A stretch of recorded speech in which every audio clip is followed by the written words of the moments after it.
I can't believe you're actually going through with this, Olivia said, her voice dripping with disdain as she leaned against my office doorframe. I looked up from my laptop, where I'd been finalizing the business plan I'd spent months perfecting. My sister stood there in her designer suit, every inch of her radiating the confidence that came from never having to fight for anything in her life. Why wouldn't I? I asked, trying to keep my voice steady. I've been working on this concept for over a year. The market research shows there's a huge demand for sustainable fashion rental services, especially in. Please, she cut me off with a dismissive wave. You really think you can pull this off? You've never even run a business before. My name is Sarah Mitchell, and at 28, I was about to launch my dream company, a revolutionary platform that would transform how people thought about fashion consumption. The idea had come to me during my years working in retail management, watching countless customers struggle with the balance between wanting to stay trendy and being environmentally conscious. My solution was simple but innovative: a subscription-based service that would allow people to rent high-end sustainable fashion pieces, with a portion of the profits going to environmental causes. I'd spent countless nights researching, planning, and building connections with sustainable fashion brands. Every detail had been carefully considered, from the eco-friendly packaging to the blockchain-based tracking system that would ensure transparency in our supply chain. This wasn't just a business idea. It was my passion, my way of making a real difference in an industry desperately needing change. But Olivia had always had a way of making my dreams seem small, insignificant. At 32, she was the successful one in our family, working as a marketing executive at a prestigious firm. She'd always done everything first, better, smoother. And she never let me forget it. I've done my homework, I replied, turning back to my laptop. The business plan is solid, the financial projections are conservative but promising, and I've already got interest from several investors. She walked into my office, picking up one of the sample sustainable fabric swatches from my desk. Oh really? And how much startup capital do you need? 250,000, I said, watching as her perfectly manicured fingers toyed with the fabric. I'm meeting with Mom and Dad this weekend to discuss their investment. That's when I saw it, the flash in her eyes, the slight curl of her lip. I should have recognized it for what it was, the look of a predator spotting prey. Well, good luck with that, she said, dropping the fabric back on my desk. I'm sure it'll be interesting. I didn't think much of her visit at the time. That was my first mistake. The family dinner that weekend started like any other, with Mom fussing over the table settings and Dad talking about his golf game. I'd spent hours preparing my presentation, making sure every detail was perfect. My hands trembled slightly as I pulled out my laptop. Before we start dinner, I began. I wanted to talk to you both about an investment opportunity. But before I could even open my presentation, Olivia cleared her throat. Actually, she said, setting down her wine glass with a deliberate click, I have something I'd like to discuss too. My stomach tightened as she pulled out her own laptop. I've been working on an exciting new venture, she announced, her voice carrying that confident tone she perfected over years of corporate presentations. A revolutionary platform in the sustainable fashion space. The world seemed to tilt on its axis as I watched her pull up a sleek presentation, complete with professional graphics and animations. My presentation suddenly felt amateur in comparison. As she spoke, describing my idea with practiced ease, adding just enough tweaks to make it seem like her own, I felt the blood drain from my face. The market research shows huge potential, she was saying, using the exact phrases I'd shared with her in my office. And with my experience in marketing and business development, we could dominate this space within 2 years. Mom and Dad were enthralled, nodding along as she wove her spell. They'd always been impressed by her corporate success, her polished demeanor. When she finished, Dad was already reaching for his checkbook. This is impressive, Olivia, he said, beaming with pride. Very impressive. How much are you looking for? 500,000, she replied smoothly, to really do it right. Now that's thinking big, Mom added, shooting me a quick glance. Sarah, didn't you want to discuss something too? I sat there, frozen, as the magnitude of what had just happened sank in. My sister hadn't just stolen my idea. She'd taken my dream and sold it as her own, knowing she had the credentials and connections to make it more appealing to our parents. No, I managed to say, my voice barely a whisper. It's nothing. Later that night, as I was leaving, Olivia caught up with me in the driveway. "Hey, no hard feelings, right?" she said, her smile sharp in the darkness. "Business is business. And let's be honest, I can execute this so much better than you ever could. Good luck competing, though." Her laugh echoed in my ears as I drove home, tears blurring my vision. But among the hurt and betrayal, something else was crystallizing: determination. If Olivia thought she could just steal my dream and get away with it, she was about to learn a very important lesson.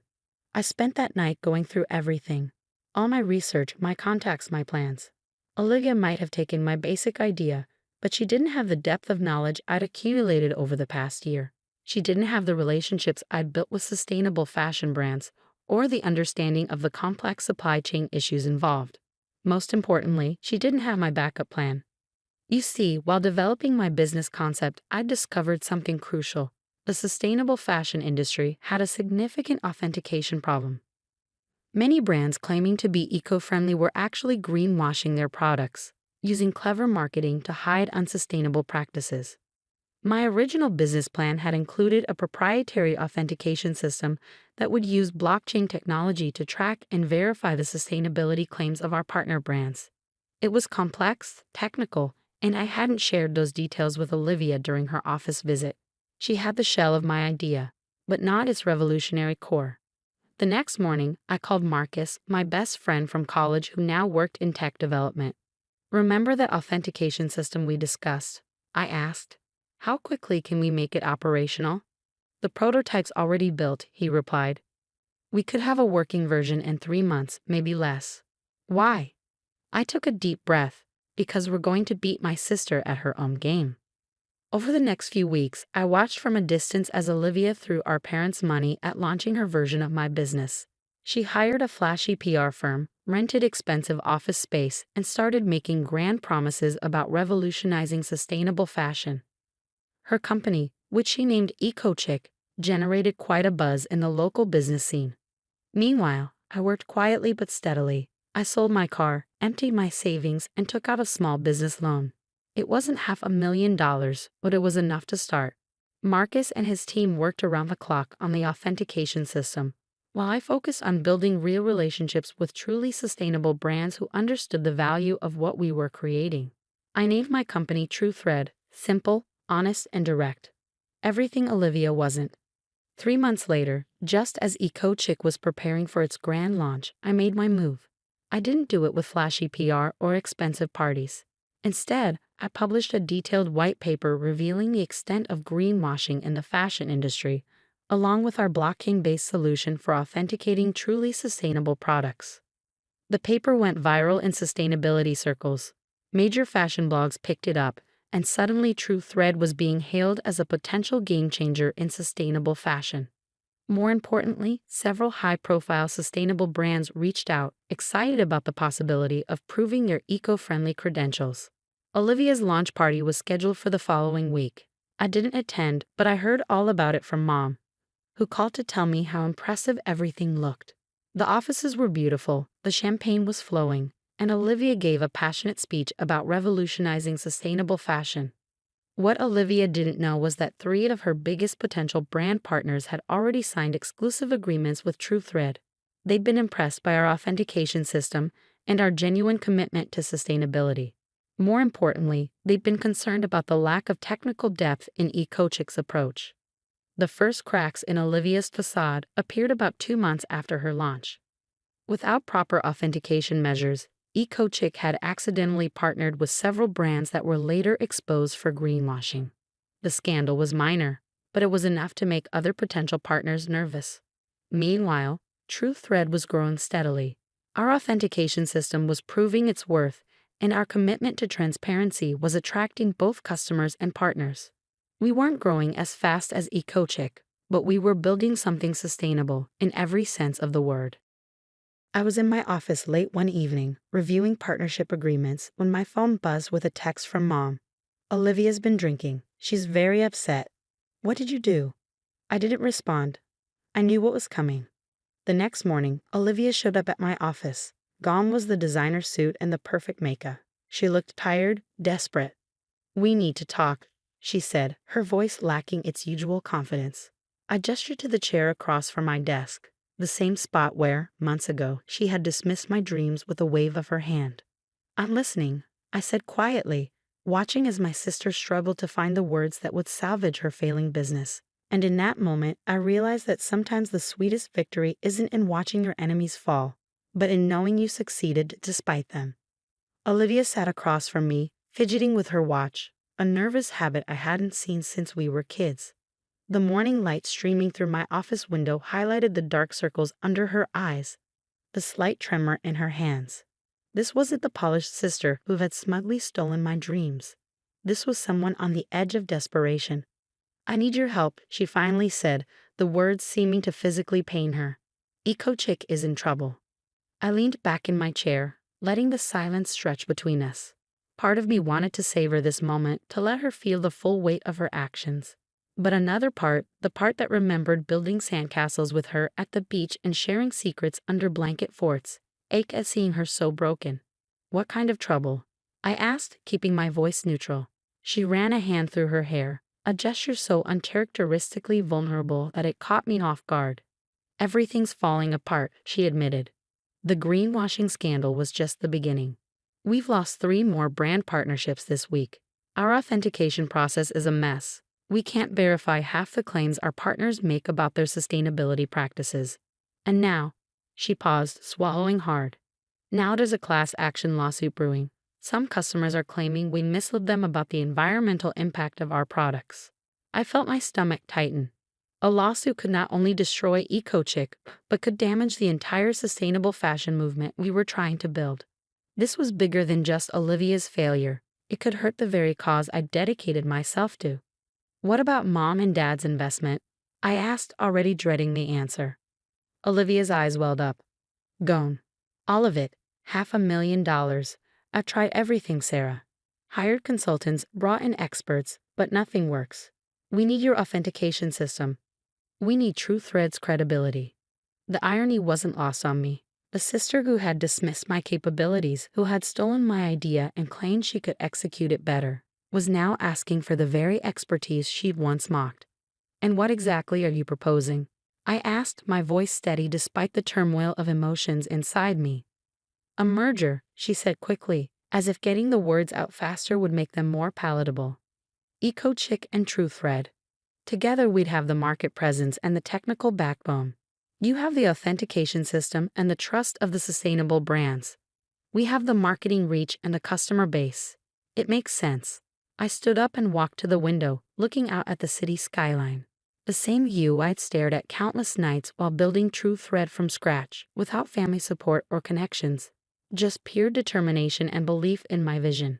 "It makes sense," I repeated softly, turning back to face her.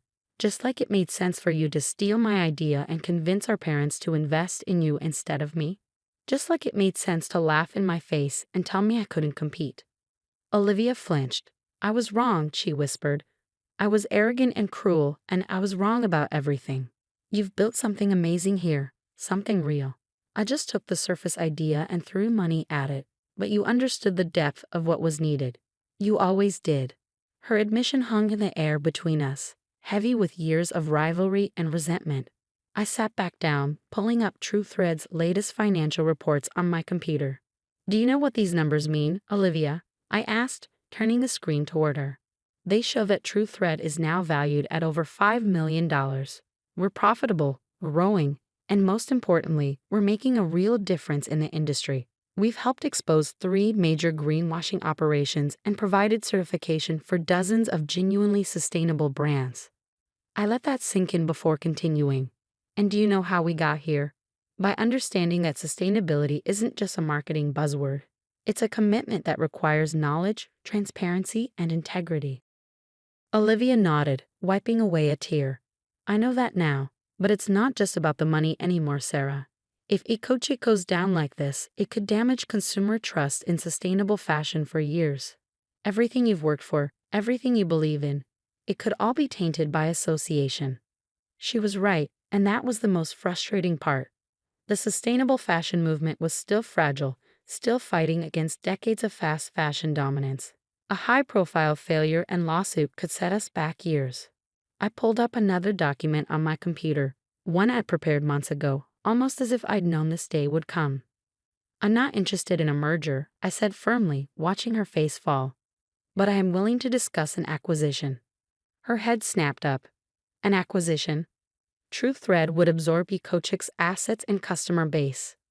We'd handle the transition of your existing partnerships to our authentication system. Most importantly, we'd implement proper sustainability verification for all products, which should help mitigate the lawsuit risks. I slid a paper across the desk to her. These are my terms. They're non-negotiable. Olivia picked up the document with trembling hands. As she read, her eyes widened. This would mean. You work for me, I finished. Not as an executive, but as a regular employee in our marketing department. You'd start at entry level and earn any promotions based on merit, not family connections. And you'd have to publicly acknowledge that TruthThread's authentication system was your sister's innovation that you initially borrowed. She stared at the paper for a long moment. And Mom and Dad's investment? I'll ensure they get partial recovery of their investment through shares in TruthThread. Not all of it. They made their choice when they backed you without even hearing my pitch. But enough to show that family still means something to me. Olivia looked up at me, and for the first time in years, I saw my sister instead of my rival. Why would you do this? After everything I did to you? I thought about all the nights I'd stayed up working on TruthThread, all the obstacles I'd overcome, all the strength I found in myself when everyone else had doubted me. Because success isn't about destroying your competition, I said softly. It's about staying true to your vision and your values, and my vision was always about making the fashion industry more sustainable, more transparent. This acquisition serves that goal. I paused, letting a small smile cross my face. Besides, watching you have to learn things the right way, from the ground up, might be satisfaction enough. A week later, we announced the acquisition. The press praised it as a smart consolidation in the sustainable fashion space, but those who knew the whole story saw it for what it was. A testament to the power of doing things the right way, even when others take shortcuts. Olivia started her new role the following Monday. I watched from my office as she was shown to her small cubicle, accepting the standard employee laptop and orientation packet with a humility I'd never seen in her before. It was strange seeing her without the designer suits and perfect makeup, dressed in business casual like any other employee. That evening, as I was leaving the office, I found a note on my desk written in Olivia's familiar handwriting. I never said it properly before, but I'm sorry. Not just for stealing your idea, but for every time I made you feel less than. You've built something extraordinary here, and I hope one day I can earn the right to be proud to be your sister again. Thank you for giving me a chance to learn from you. Oh. I tucked the note into my desk drawer and headed home, feeling lighter than I had in months. The next morning, I had Marcus start training Olivia on our authentication system. If she was going to work her way up in my company, she was going to learn everything from the ground up, starting with the very thing she should have valued from the beginning. Over the next few months, I watched as Olivia threw herself into learning every aspect of the business. She stayed late, asked questions, and most surprisingly, showed genuine interest in understanding the technical side of our authentication system. The employees who didn't know our history were impressed by her work ethic. Those who did watched with a mix of amusement and respect as she earned her place, one small victory at a time. Mom and Dad took longer to come around. The loss of their investment had strained family relationships, and it took several uncomfortable Sunday dinners before we could all sit at the same table without tension. But gradually, as they saw how TruthThread was growing and how Olivia was changing, things began to heal. 1 year after the acquisition, I called Olivia into my office. She entered with the quiet confidence she developed, so different from her old arrogance. I've been reviewing your performance reports, I said, gesturing for her to sit. Your supervisors speak highly of your work, particularly your recent campaign for our Authentication Awareness Initiative. She nodded, waiting for me to continue. There's a senior marketing position opening up, I said, watching her carefully. You'd be welcome to apply, just like any other employee. A smile spread across her face, not the smug grin of old, but something genuine and warm. Thank you, but I think I'll wait. I'm still learning so much in my current role, and honestly, I want to earn it, really earn it this time. I felt a surge of pride, not just in my company's success, but in watching my sister become someone who finally understood the value of doing things the right way. Well, I said, standing up and gathering my things. In that case, want to grab coffee? I've been working on some new ideas for expanding our authentication system, and I'd love your marketing perspective. As we walked to the coffee shop, discussing business ideas and sharing genuine laughs, I realized that sometimes the best revenge isn't about getting even. It's about growing beyond what hurt you, and maybe even helping others grow too. TruthThread continued to lead the sustainable fashion revolution, but more importantly, it stood as proof that success built on integrity lasts longer than any shortcut. And every time I saw Olivia working late at her desk, poring over sustainability reports or crafting honest marketing campaigns, I knew that some lessons, though hard learned, were worth every difficult moment along the way.